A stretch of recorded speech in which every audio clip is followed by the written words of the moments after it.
Christmas, in its deepest theological meaning, is the mystery of the incarnation, the eternal Word freely choosing to take flesh and dwell among us.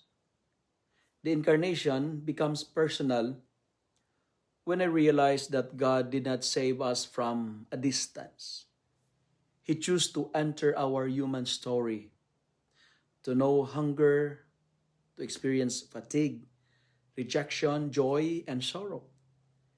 In Jesus, God understands what it means to be human, not in theory, but in lived experience.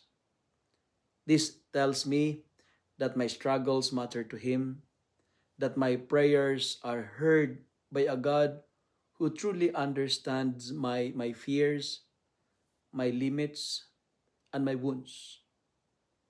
The incarnation assures me that God meets me not only in the moments of holiness, but also in the ordinary, messy, and unfinished parts of my life, especially in my imperfections. And practically speaking, the incarnation challenges the way I live and love each day. If God choose humility, then I am invited to be gentle rather than proud.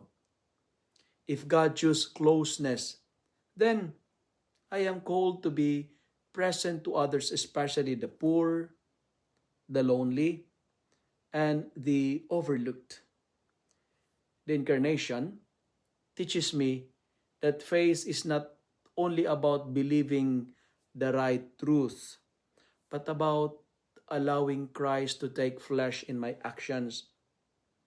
When I forgive instead of retaliate, listen instead of judge, and serve instead of seek recognition, and in being grateful rather than in complaining.